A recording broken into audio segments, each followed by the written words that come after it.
karena thariqahnya masyayikh yang guru-guru kita seperti Abun yang dulu, Abu Mudi, kiai-kiai di Jawa, semuanya thariqatuna at-ta'allum wa ta'lim. Jalan hidup kita ini memang belajar dan mengajar. Di dalam hadis riwayat Ad-Darimi itu, Rasulullah keluar dari rumah, ada dua kelompok sahabat, satunya zikir bersama, satunya mudarasatul ilm. Lalu Rasulullah memilih berkumpul dengan yang membahas ilmu. Beliau bersabda, innama bu'ithtu mu'alliman, aku ini diutus hanya sebagai pengajar ilmu. Nah, karena orang itu di sisi Allah yang dinilai itu bukan karena banyak muridnya, bukan. Derajat di sisi Allah itu bukan karena terkenal kemana-mana, bukan. Dulu itu di Mekah ada ulama terkenal dari Minang, namanya Syekh Ahmad Khatib Al-Minangkabawi. Syekh Ahmad Khatib ini kalau mengajar di Masjidil Haram, suaranya sampai ke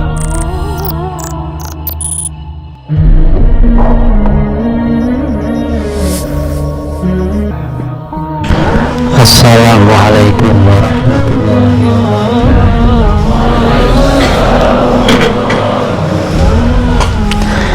Bismillahirrahmanirrahim. Alhamdulillahi rabbil alamin, wal aqibatu lil muttaqin, wala udwana illa 'alal zalimin.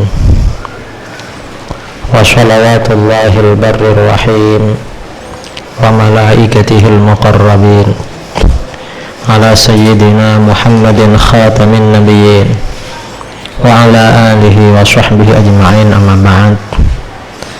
Yang saya muliakan para asatid, para alim ulama, wabil khusus Nabi Zahrul Fuadi yang tiap hari komunikasi dengan saya,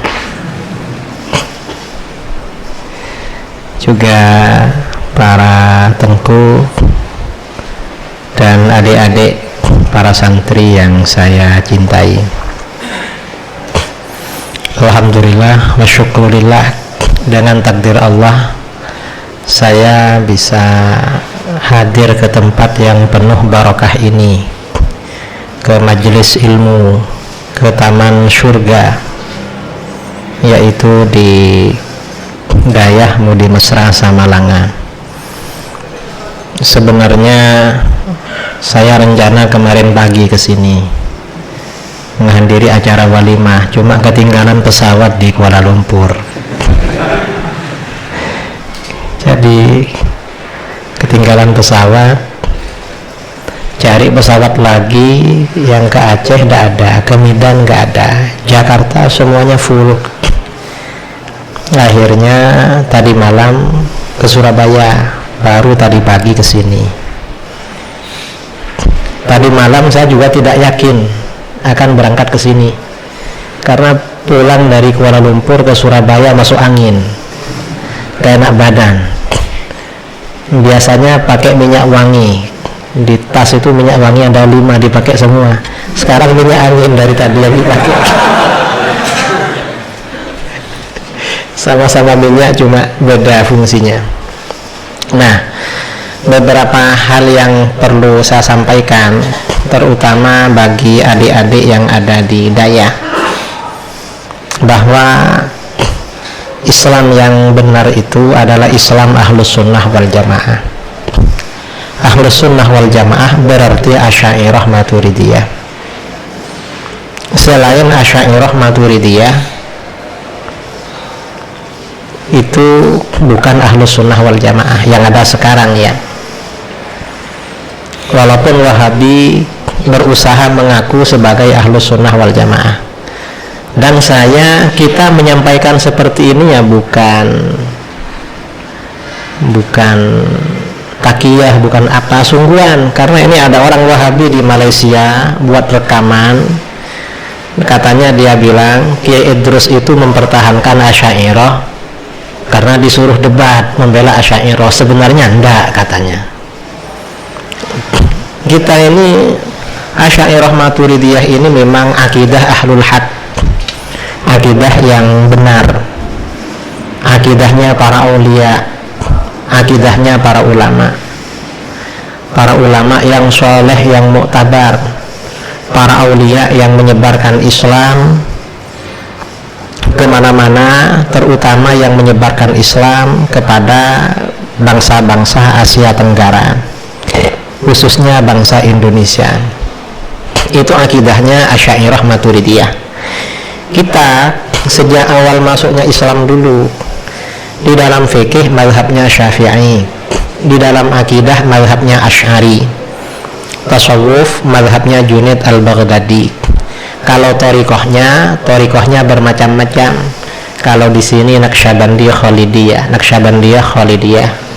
Kalau di tempat lain ada yang Syatoriyah Khalwatiyah, di tempat lain ada yang Syadzaliyah, dan thariqah yang lain.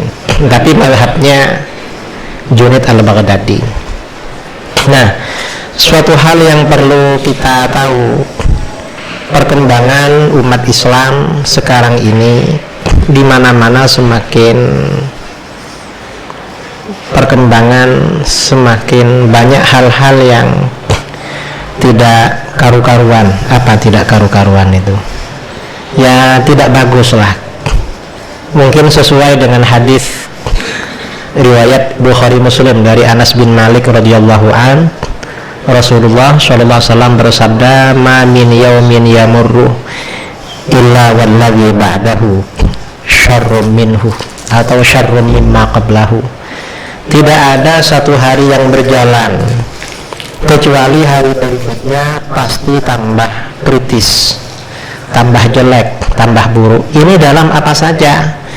Dalam sistem politik tambah buruk, dalam sistem pemerintahan tambah buruk, dalam sistem perekonomian juga begitu, dalam struktur pergaulan masyarakat, antar masyarakat juga seperti itu, dalam etika dan moralitas masyarakat juga begitu, bahkan di dalam akidah juga begitu. Dan ini satu-satunya yang bisa mempertahankan dan menjaga akidah Ahlus Sunnah wal Jamaah itu hanya anak-anak daya, anak-anak pondok, bukan yang lain.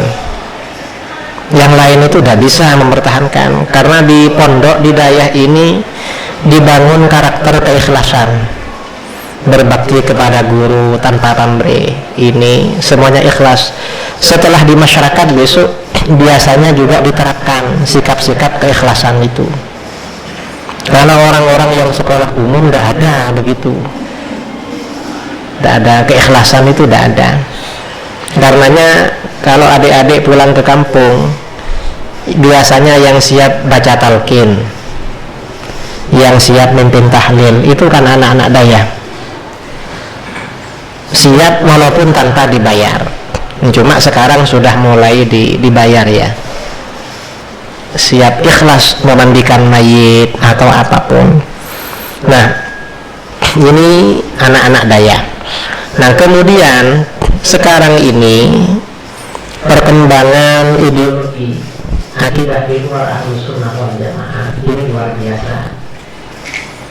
Walaupun mereka sebenarnya tidak besar, mayoritas di Indonesia sampai sekarang ini masih Ahlus Sunnah wal Jamaah. Karena ada sebagian guru kami, termasuk sebagian guru kami di Jawa yang terkenal kasyaf, itu katanya beliau dari ayahnya yang juga kasyaf. Memang oleh para aulia yang dulu menyebarkan Islam di Indonesia, Ahlus Sunnah ini memang dijaga.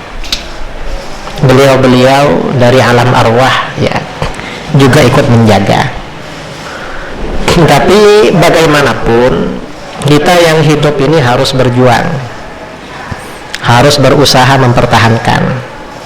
Nah, akidah-akidah yang menyebar di Indonesia sekarang ini jumlahnya tidak bisa dihitung. Cuma dari sekian banyak yang paling nampak dan yang paling merata, kalau aliran internasional itu ada Wahabi, Syiah, Hizbut Tahrir, liberal, dan ini semuanya sama-sama bahaya. Dan keempat aliran ini masuk ke semua organisasi, masuk ke semua partai politik. Di partai-partai politik itu, setiap partai politik orang Syiahnya ada, orang Wahabinya ada, mungkin juga Hizbut Tahrir, apalagi liberalnya. Di ormas-ormas keagamaan ada Nahdlatul Ulama, ada Muhammadiyah, atau ormas-ormas yang lain. Pemikiran-pemikiran aliran ini seperti liberal, Syiah, Wahabi sudah masuk kemana-mana.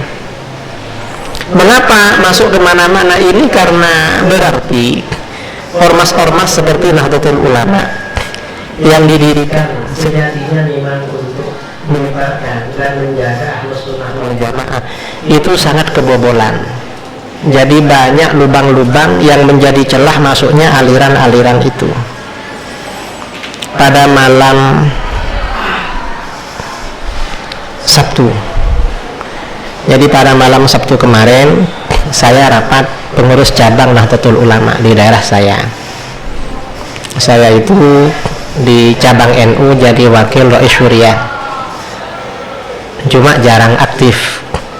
4 tahun baru ikut rapat tadi malam sejak diangkat, karena waktunya rapat ada di mana gitu. Itu ada kepala sekolah ada laporan pada kami, ini Kiai, ada kepala sekolah milik NU Ibtidaiyah. Nah terus ya dia ini orang NU, cuma kalau sholat tidak mau baca kunut, tidak mau baca basmalah. Ini gimana? Dan dia juga kurang suka pada tahlil, padahal kepala sekolah NU. Lalu saya cerita sama itu, tidak seberapa itu Kiai. Kenapa gitu? Saya ini lebih setahun yang lalu kunjungan ke Gorontalo. Gorontalo itu provinsi utara bagian barat, Sulawesi Utara. Sulawesi Utara itu terjadi pemekaran menjadi 2 provinsi. Ada Sulawesi Utara, ibu kotanya Manado. Terus bagian barat namanya Gorontalo. Di situ ada seorang Rois Syuriah NU. Dia menjadi Rois Syuriah NU, menjadi mustasyar Wahabi, menjadi mustasyarnya Syiah, juga mustasyar Hizbut Tahrir. Saya bilang, kok bisa? Ya, Hizbut Tahrir mendirikan organisasi minta tolong, dia bantu. Dan jadi penasehat.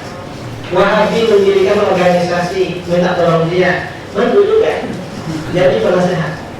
Syiah mendirikan Hijati, bantu juga, masuk ke pengurusan. Ini mengapa? Orang yang bersangkutan tidak punya ilmu. NU itu apa, Ahlus Sunnah apa, itu tidak paham. Nah, orang-orang yang tidak paham seperti ini dan sudah menjadi tokoh di Indonesia itu banyak. Orang itu walaupun tidak paham, tapi kalau sudah menjadi tokoh sulit diingatkan. Paling tidak karena dia ego, sudah merasa saya ini sudah jadi orang penting, apalagi banyak uangnya, mobilnya bagus-bagus. Kok diingatkan kamu yang mengingatkan tahu apa? Kamu kan baru kemarin. Biasanya begitu. Ini banyak. Jadi aliran-aliran ini sudah masuk ke semua organisasi, semua lini masyarakat, bukan hanya semua organisasi, semua daerah. Jangan dikira di Aceh itu nggak ada Syiahnya. Aceh itu ada Syiahnya. Saya kalau ada pertemuan tentang Syiah di Jawa, Aceh juga dibaca, entah Aceh daerah mana yang Syiah. Kalau Wahabi kan sudah maklum, sudah maklum kuat dan punya pondok ya, punya dayah juga, kan ada 6 dayahnya, 6 atau 7 sekarang, tambah lagi masih 6 ya, 6 dayahnya. Dan ini orang-orang di luar Ahlussunnah wal Jamaah ini belajarnya sampai tinggi. Yang Wahabi kuliah ke Lipia Jakarta S1, lalu S2 nya S3 nya di Madinah, di Riyadh dan Mekah S3.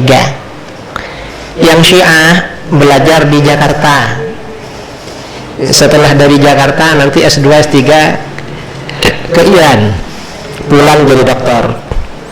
Yang liberal belajar di UIN, setelah itu dikuliahkan, ada yang Australia, ada yang ke Amerika, ada yang ke Eropa, pulang punya gelar PhD, PhD. Nah, karena mereka ini sudah punya gelar, Profesor Doktor Fulan SHMA misalnya, Profesor Doktor, pokoknya begitu. Karena sudah punya gelar, maka nanti mereka bisa memegang pos-pos penting di tengah-tengah masyarakat.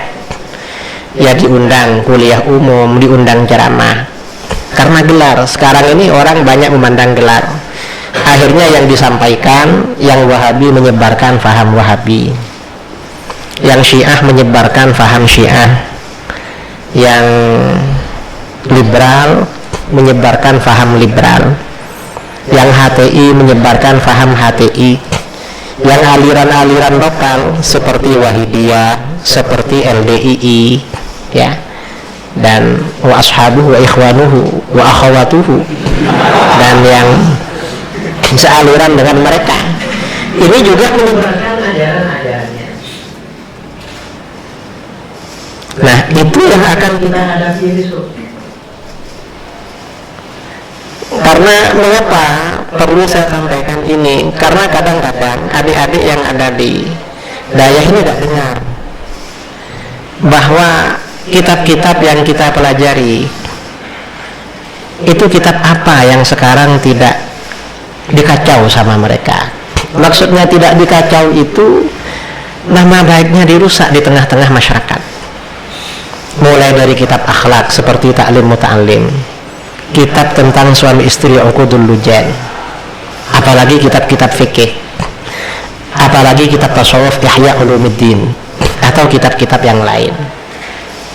Nah, ini artinya apa? Kita yang ada di dayah ini perlu semakin memperdalam ilmu yang kita pelajari, memperdalam dari segala aspeknya. Misalnya kita belajar kitab Ihya, kitab tasawuf, Imam Ghazali itu sejarahnya bagaimana, lalu Ihya ini sumbernya dari apa saja, dalilnya apa saja, masalah hadis-hadisnya ini bagaimana, karena itu juga dikomentari sama orang. Lalu orang yang berkomentar tentang Ihya sejak dulu itu siapa, latar belakangnya apa, kita perlu tahu. Kadang-kadang yang ada di dayah ini kan tak dengar. Tahun 2002, sekitar tahun 2000-an ya, tahun 2000, berarti 17 tahun yang lalu. Adik-adik ini sebagian masih kecil. Jadi tahun 2000 yang lalu saya di pondok itu sudah jadi ustadz. Di dayah sudah dipanggil ustadz, asalnya dipanggil namanya. Kalau di Jawa itu kalau sudah ngajar baru dipanggil ustadz. Itu orang-orang liberal menyerang kitab Uqudul Lujan, dan itu yang menyerang ini latar belakangnya Ahlussunnah. Ada organisasi di Jakarta namanya FK3, Forum Kajian Kitab Kuning. Banyak dokter-dokternya, ada yang alumni Azhar, ada yang anggotanya, ada yang alumni Azhar, ada yang alumni Syria, ada yang alumni Yordan, alumni Malaysia, dan banyak yang anaknya kiai. Membentuk forum FK3. Nah, dari forum ini membahas kitab Uqudul Lujan. Lalu mereka terbitkan buku berjudul Wajah Baru Relasi Suami Istri. Wajah baru, relasi itu artinya hubungan. hubungan suami istri, wajah baru relasi suami istri, aklik terhadap kitab Uqudul Lujen karangan Syekh Nawawi Banten. Di sini Uqudul Lujen tahu ya, diajarkan ya putri biasanya, karena biar perempuan takut sama laki-laki. Karena kalau takut itu nanti walaupun kawin lagi, istrinya tidak berani. Nah, orang-orang liberal ini pemahamannya kan tidak sesuai dengan Islam. Mereka punya pemahaman kesetaraan gender. Laki-laki dan perempuan itu derajatnya sama. Kalau kita di dalam Al-Quran kan jelas, laki-laki satu tingkat, satu derajat lebih tinggi daripada perempuan. Atau dalam ayat lain, ar-rijalu qawwamuna 'alan nisa. Kaum laki-laki adalah pemimpin pada kaum perempuan. itu dalam ayat kan jelas. Laki-laki lebih tinggi daripada perempuan. Karenanya para nabi kan semuanya laki-laki. Para rasul semuanya laki-laki. Gak ada rasul perempuan. Itu di bab kita. Syarat wajib para rasul selain yang 4 itu kan harus amrulillah. Kata para ulama, harus rajul, nggak boleh perempuan. Bisa. Rasul. Tapi kata orang liberal, laki perempuan sama saja. disalahkan. Kita perlu dulu jadi. Akhirnya para kiai minta pada kami. Saya waktu itu ada hidayah di pondok untuk membahas kitab itu. Tahun 2004 saya bersama kawan-kawan menulis buku berjudul yang membongkar kebohongan buku FK3 itu tentang Uqudul Lujen, setebal sekitar 250 halaman. Semuanya dari takhrijul hadisnya, karena dari takhrijul hadisnya bukan pakar hadis, alumni Syria yang mentakhrij hadisnya. Kita bongkar itu. Setelah kita bongkar, tahun 2004 terbit. Lalu mereka, pihaknya FK3 kita tantang debat. Kebetulan Muktamar NU di Boyolali tahun 2004, akhir 2004. Kita negosiasi dengan para kiai agar bertemu dengan kelompok FK3. Mereka mempertanggungjawabkan.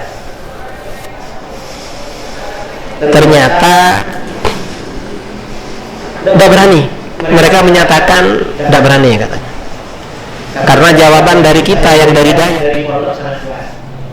Akhirnya tahun 2007 K. Ma'ruf Amin datang ke Pasuruan, dihadiahi buku ini yang kita tulis. Waktu itu K. Ma'ruf di bawah masih prokes PBNU di bawahnya Desahan. Akhirnya beliau meminta LB MPBNU mempertemukan penulis buku ini, saya dan orang-orang kita. Tahun 2007 saya berdebat dengan orang-orang liberal di PBNU. Waktu itu yang liberal ini datang semua, bahkan mayoritas yang hadir sekitar 100 orang rata-rata liberal. Saya dari Jawa Timur mewakili penulis sendirian. Kebetulan waktu itu ada kawan-kawan pondok di Sidok ini dulu murid saya kuliah di Bogor. Karena saya sendirian, kawan-kawan yang sekitar 5 orang, saya minta tolong. Karena Ustaz, saya ini mau debat sama liberal. Kamu tidak malu kalau saya kalah? Kamu kan pasti malu, ya Ustaz. Kamu datang semua ke BPNU tanggal 3. Akhirnya kena. Saya setting, kamu 5 orang duduknya jangan kumpul, karena dialognya sistem meja bundar. Gini, kamu jangan kumpul. Yang pertama, terus pesan kedua, setiap saya menyalahkan mereka, kamu tepuk tangan. Karena itu politik.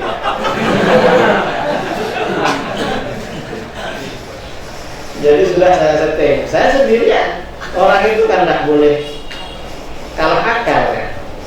Akhirnya waktu itu yang membaca apa namanya makalah dari kelompok mereka, Bu Sita, istrinya Gus Dur. Ternyata di makalahnya yang dibaca itu semuanya pembelaan. Berarti kalau sudah tertekan dengan guru saya, tertekan. Saya waktu itu sedangkan makalah saya bukan pembelaan serangan. Orang itu kalau berdebat, cara yang paling baik kan iktiraf, menyalahkan. Kamu bertengkar dengan orang, bertengkar mulut, paling bagus menyalahkan. Misalnya kamu gini hitam, kamu gini ada mudahnya ya. Misalnya apalah, kan terserah mau ngomong apa ya. Setiap saya ini menyalahkan ini, kawan yang diem itu tepuk tangan. Akhirnya yang lain itu tepuk tangan.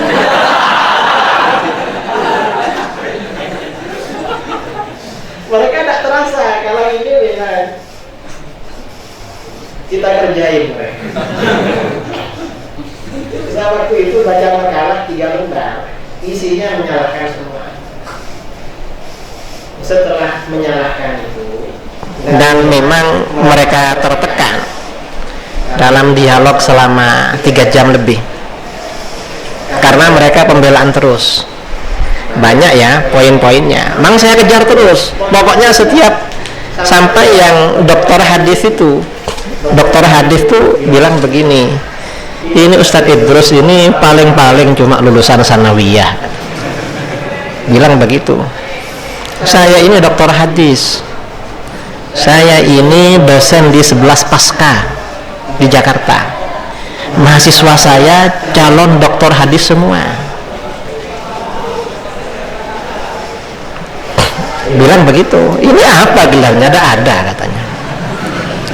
Akhirnya saya jawab begini, ya saya ini memang tidak punya gelar, tapi walaupun punya gelar seperti Pak Doktor, gelarnya hadis, dosen hadis juga 11 Pasca, tapi salahnya kok terlalu, kok sampai salah seperti ini. Kalau tidak percaya, dokter di bukunya bilang begini, dan ini salah, yang benar begini. Saya kasih 5, padahal kesalahannya lebih dari 5. Saya kasih 5 kesalahan dokter. Tolong dokter jawab. Halaman sekian dokter bilang begini. Halaman kedua, halaman sekian begini. 3 begini, keempat begini, kelima begini. Tolong dokter itu dijawab semua. Akhirnya dari kelima pertanyaan saya itu yang dijawab 5 yang terakhir. Setelah dijawab, nah ini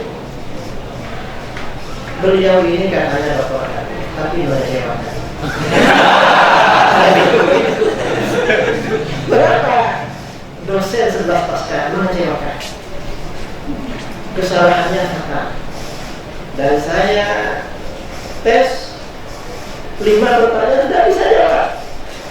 Yang dijawab cuma yang kelima, dan itu pun salah.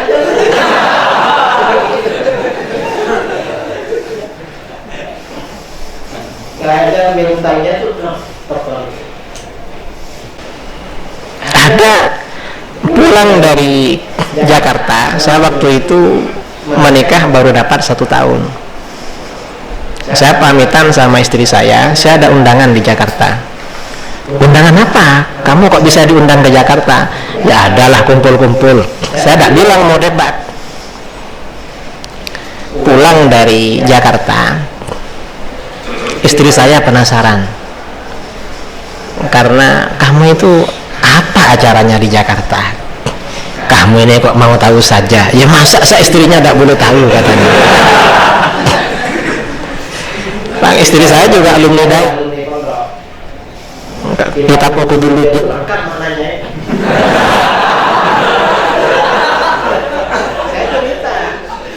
Saya cerita. Ini di Jakarta itu ada orang-orang menyalahkan kita mau dulu. Apa hanya yang salah? Masa kita salah? Artinya orang-orang pondok itu tidak tahu kalau ada orang yang menyalahkan Aqdul Lujen. Dan ini bukan hanya Aqdul Lujen, kitab-kitab kita yang dimaki-maki di luar, Sahih Bukhari. Kalau Sahih Bukhari sudah disalahkan,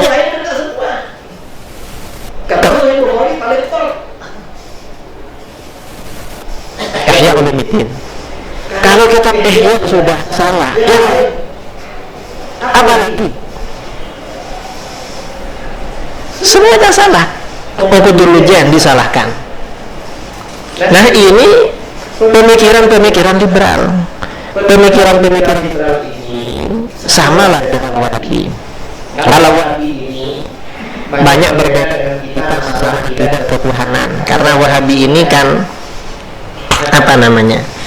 Jadi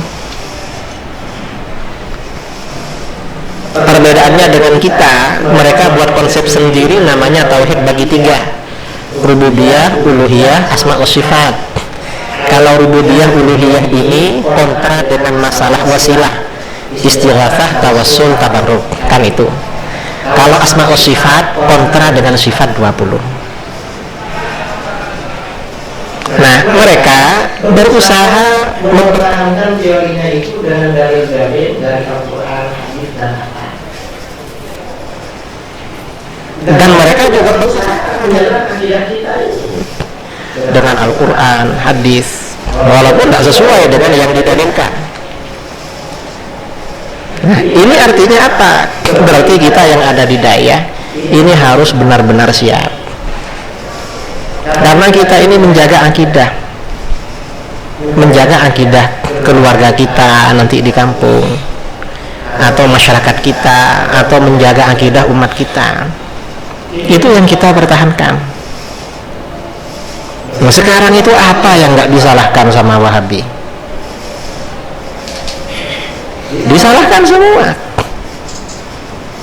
Sampai sholawat yang Wahabi disyirik-syirikkan, karena ada kalimat tanfariju bihil qurab dan kalimat-kalimat berikutnya. Padahal kalimat itu sama sekali tidak syirik. Coba kalau kita mendengarkan ceramah-ceramah mereka, kita bisa terpengaruh. Dan ini yang terpengaruh bukan masyarakat yang tidak pernah ada di daya. Kadang di daya sudah jadi ustadz, pulang masih terpengaruh. Saya pernah jumpa dengan ustadz alumni daya, ya, alumni daya. Di daya dulu terkenal alim. Dia bilang pada saya kalau sholawat nariyah pilih tidak baca. Kenapa? Takut syirik. Wah, takut syirik katanya.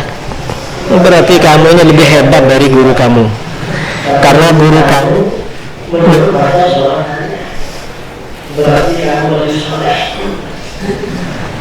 lebih hebat dari guru. Kalau ada lebih hebat dari guru, ya silakan.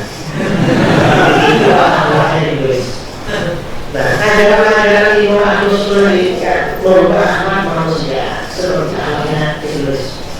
Kalau kita siapa sombong. Dan ini di mana-mana. Ini yang perlu kita pertahankan dari ajaran-ajaran di luar Ahlus Sunnah ini, yang semuanya memang merongrong terhadap ajaran kita. Nah, mereka menguasai pos-pos penting di partai politik, juga di Kementerian Agama. Kita ini heran kan, negara kita ini mayoritas umat Islamnya Ahlus Sunnah, tapi tiap tahun setiap ada kurikulum agama keluar dari Depak, selalu yang masuk tauhid 3, bukan sekali. Menteri dari mana ya? Apa mereka bayar untuk memasukkan itu? Tapi seandainya bayar, mereka memang banyak uangnya. Orang itu kalau belajar kalau biasanya satu bulan berapa? 100.000? 500 ya. Kalau di daerahnya Wahabi di Jawa, orang tuanya tak perlu ngirim, makan gratis, sekolah gratis, seragam semuanya gratis. Masih ada uang saku dari dayahnya mereka, dari mereka 700.000 tiap bulan. 700.000 kalau ditabung 2 bulan itu cukup beli HP Android. Kan bagus itu, HP yang bagus. Nah, ini beberapa hal penting ya yang saya kira perlu sampaikan kepada adik-adik, dan ini menghadapinya ya hanya satu, at-ta'allum wa ta'lim. Kita ini belajar terus dan kita mengajar terus, karena thariqahnya masyayikh yang guru-guru kita seperti Abun yang dulu, Abu Mudi, kiai-kiai di Jawa, semuanya thariqatuna at-ta'allum wa ta'lim. Jalan hidup kita ini memang belajar dan mengajar. Di dalam hadis riwayat Ad-Darimi itu, Rasulullah keluar dari rumah, ada 2 kelompok sahabat, satunya zikir bersama, satunya mudarasatul ilm. Lalu Rasulullah memilih berkumpul dengan yang membahas ilmu. Beliau bersabda, innama bu'istu mu'alliman, aku ini diutus hanya sebagai pengajar ilmu. Jadi derajat yang paling agung ini ya derajat para ulama, derajat para ulama yang menyebarkan ilmu agama yang sahih. Mengapa? Karena ini memang di bawah derajat kenabian. Para nabi tugasnya menyebarkan ilmu, para ulama juga tugasnya menyebarkan ilmu. Derajat para ulama ini agungnya luar biasa. Ini yang perlu kita jaga. Orang belajar di dayah itu harus punya cita-cita. Besok setelah balik kampung ingin jadi apa? Harus punya misi untuk menyebarkan ilmu agama, menjadi ulama. Ya walaupun ulama kelas RT atau kelas apa namanya. Nah, karena orang itu di sisi Allah yang dinilai itu bukan karena banyak muridnya, bukan.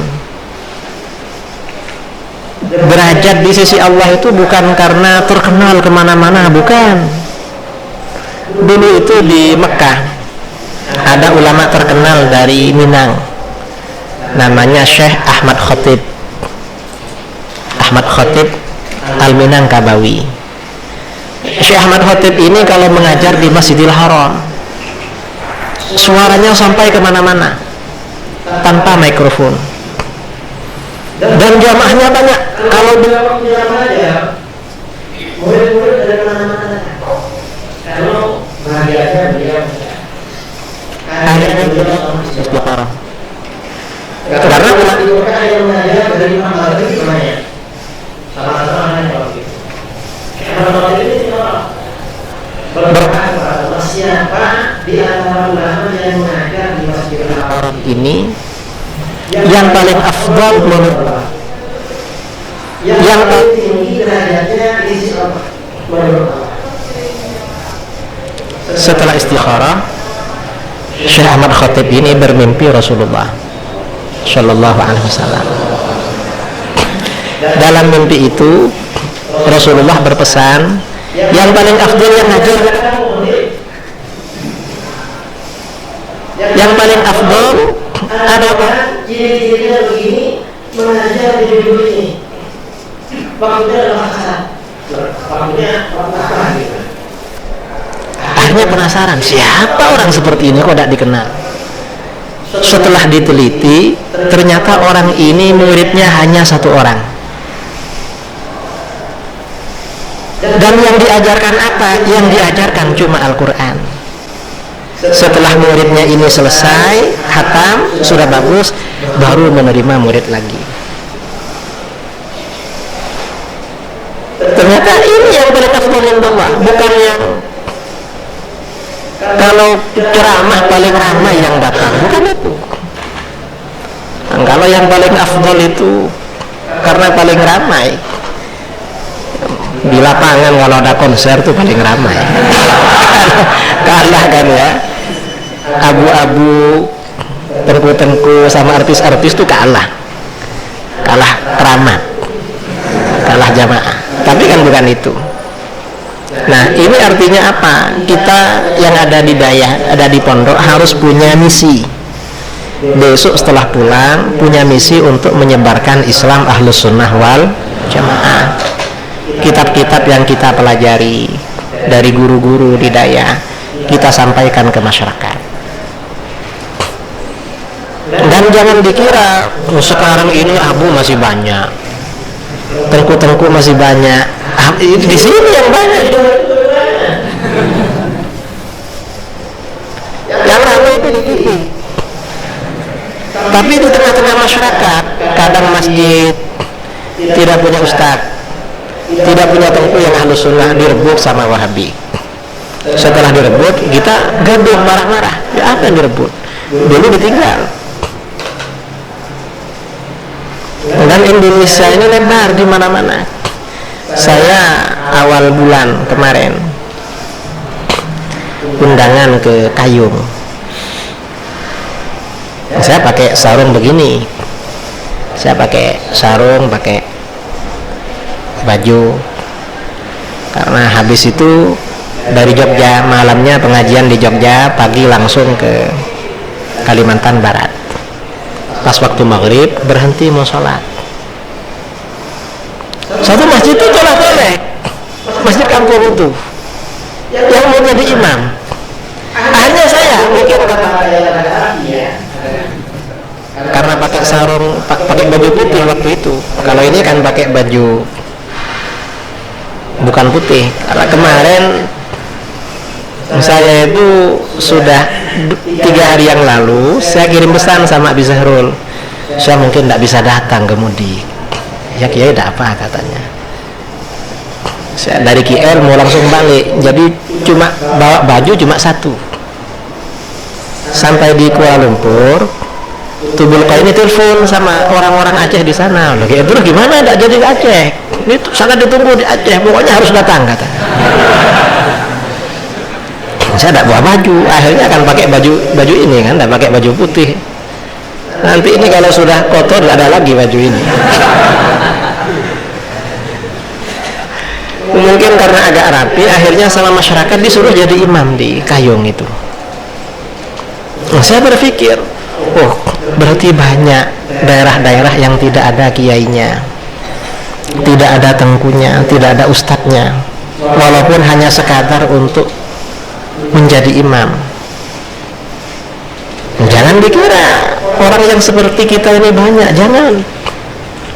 Yang seperti kita ini sedikit yang belajar seperti ini. Kebanyakan orang di perguruan tinggi.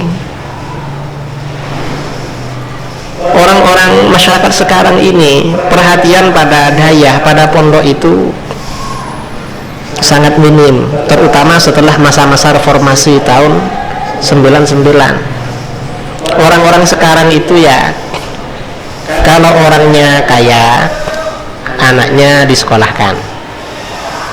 Kalau orangnya tidak kaya, tidak mampu sekolah, dimasukkan ke daya. Kaidah pertama. Kaidah kedua, punya anak 2, laki-laki semua.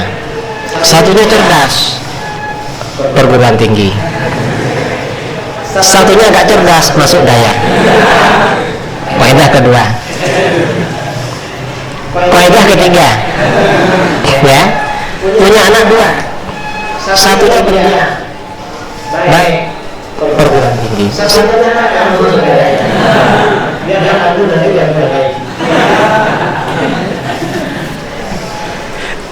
Jadi pondok ini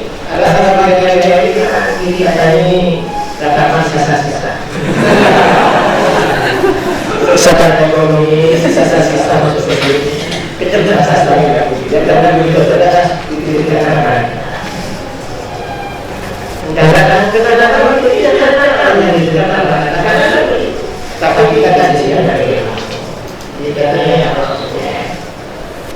misi, ya, punya misi besok untuk tetap menyebarkan, mempertahankan ajaran Ahlus Sunnah wal Jamaah. Itu harus kita tanamkan dari sekarang. Dan tentu orang belajar ketika di hidayah ini harus rajin ya, harus mujahadah, harus bersungguh-sungguh. Kita baca sejarah ulama dulu. Imam Nawawi itu tidak pernah berhenti belajar. Imam Nawawi ini ditanya oleh muridnya Ibnu Jamaah, ya Imam, kaifatanam, gimana tuan guru cara tidur, kok karangannya banyak? Kata beliau, kuntu idza ghalabani an-nu'as asnadtu dhahri ilal kutub sa'atan fantabahtu. Saya ini kalau sudah sangat ngantuk, sudah tidak kuat, saya bersandar pada kitab. Sekejap, sebentar, setelah itu bangun lagi. Jadi ulama dulu ketika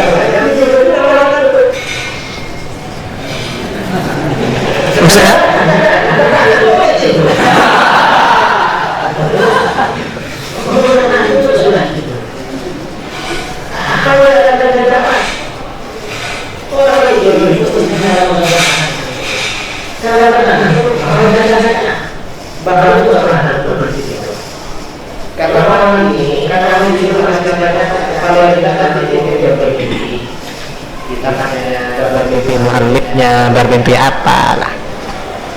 Kalau sebelum tidur ini tidak ngantuk, ngobrol-ngobrol, ngelamun atau apa, macam-macam, nanti mimpinya dikejar ular. Ulama-ulama dulu begitu. Imam Ar-Razi ya, Imam Ar-Razi ini tidak pernah berhenti membaca. Imam Ar-Razi beliau mengatakan, kuntu ata'assafu kathiran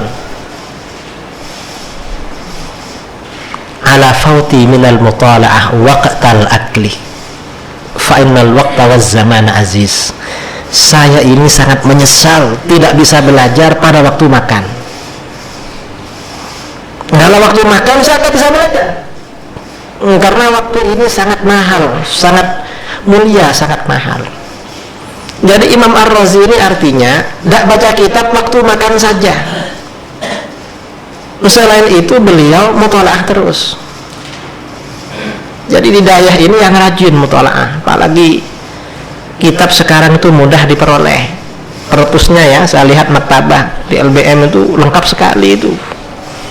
Itu mau ngarang kitab apa yang nggak bisa kalau kitab sebanyak itu. Kalau kitab ini sudah sangat banyak, jadi muallif itu sudah bisa, asalkan dibaca. Kalau tidak baca ya cuma banyaknya. Ini yang terpenting, karena orang-orang di luar kita, Wahabi, mereka kitab-kitabnya banyak, Syiah kitab-kitabnya banyak. Jangan dikira orang Wahabi tidak baca kitab kita. Kitab kita sama mereka juga dibaca, tapi untuk menyalahkan kita. Syiah juga membaca kitab-kitab kita, liberal juga membaca, semuanya baca. Kita tak boleh kalah, harus lebih kuat dari mereka. Karena kita ini aliran yang benar, ahlul haq. Nah, ini tausiah saya kepada adik-adik. Mungkin setelah ini ada tanya jawab sebentar atau cukup? Kalau ada tanya jawab, silakan.